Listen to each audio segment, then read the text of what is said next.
नमस्कार दोस्तों, आज बात करेंगे सूरत के रियल एस्टेट के बहुत बड़े प्रोजेक्ट के बारे में जो बहुत डिफ़िकल्टीज फेस कर रहा है और उससे क्या लेसन सीखने को मिलते हैं।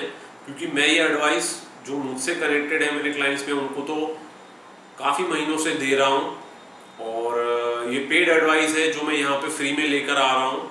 ठीक है, सो सुनिएगा। सूरत डायमंड बोर्ड्स की मैं बात कर रहा हूँ। सो क्या हुआ है वहाँ पर, क्या आगे हो सकता है, क्या गलतियाँ हुई हैं और आप इससे क्या सीख सकते हैं उसके बारे में बात करेंगे। तो सबसे पहले अगर टॉपिक पसंद आ रहा है तो चैनल को सब्सक्राइब करिए और वीडियो को लाइक करिए। ठीक है, सो स्टार्ट करते हैं। अगेन मैं बहुत टाइम से अपने क्लाइंट्स को ये बात समझाते आया हूँ।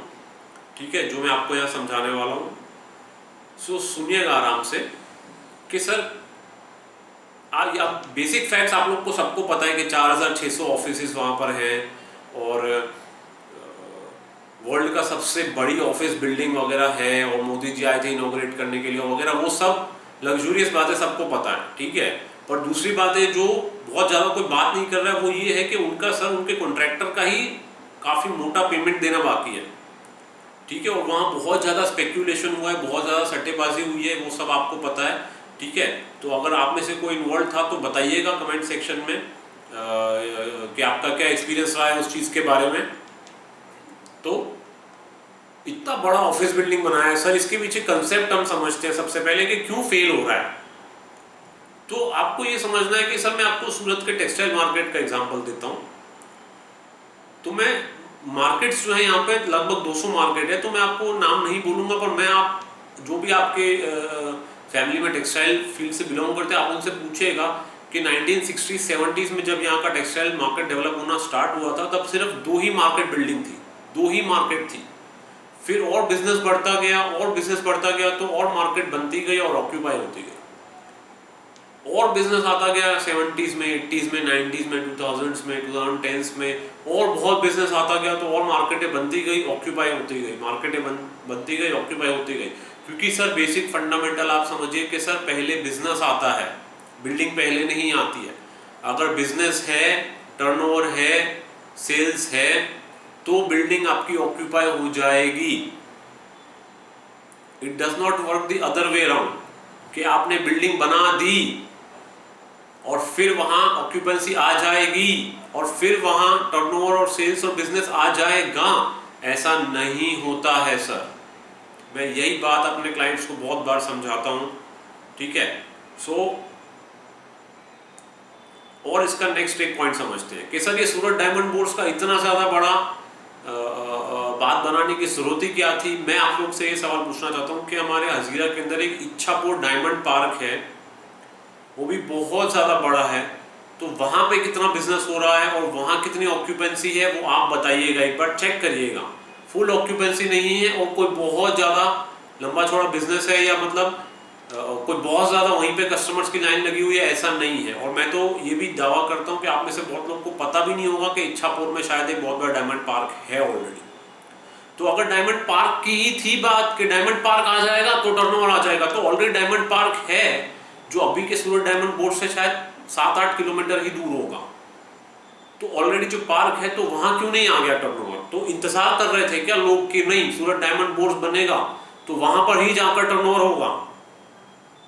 कस्टमर्स आपके वेट कर रहे थे कि नहीं हम इच्छापुर पार्क हमें पसंद नहीं है क्योंकि वो तो 500 किलोमीटर दूर है और आपका सूरत डायमंड बोर्ड बनेगा तब हम वहां जाएंगे और आपका सक्सेस करवा देंगे।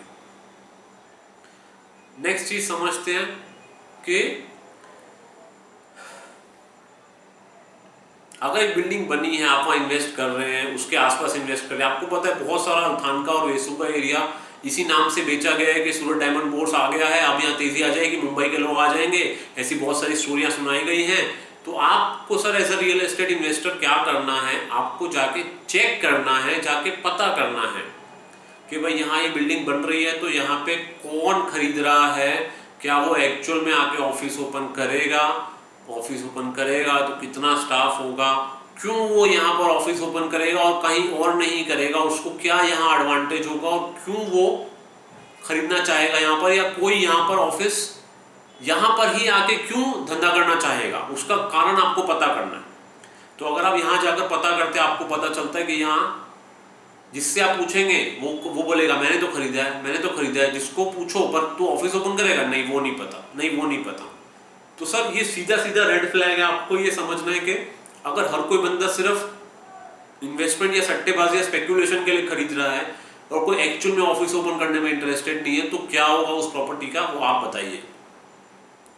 नेक्स्ट इसकी कुछ प्रैक्टिकल डिफिकल्टीज के बारे में बात करते हैं। तो ये कि सर ये जो एक्चुअल डायमंड मार्केट है ये वहाँ से बहुत दूर है, सूरत के अंदर से ही 20-25 किलोमीटर दूर है जो एक्चुअल डायमंड मार्केट है वहाँ से। तो एम्प्लॉयज़ को आने जाने में बहुत तकलीफ होती है। नेक्स्ट, मेट्रो बोल रहे हैं बन रही है पर मेट्रो बनने में भी 3-4 साल और लगेंगे, ठीक है। तब तक ये बिल्डिंग का क्या हाल होगा मुझे नहीं पता।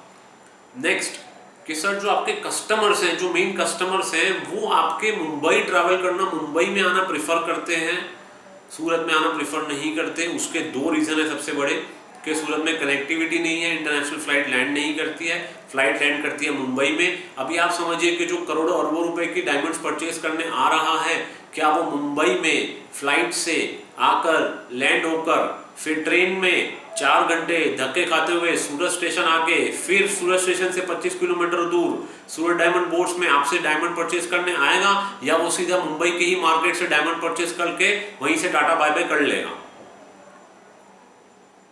ठीक है। दूसरा, उसको यहाँ पे कोई अच्छी हॉस्पिटैलिटी फैसिलिटी नहीं है, ठीक है। और जो इंटरनेशनल ट्रैवलर्स को एक और चीज़ जो चाहिए होती है जो गुजरात में नहीं मिलती है, वो भी यहाँ अवेलेबल नहीं है, वो आप बता दीजिएगा, ठीक है।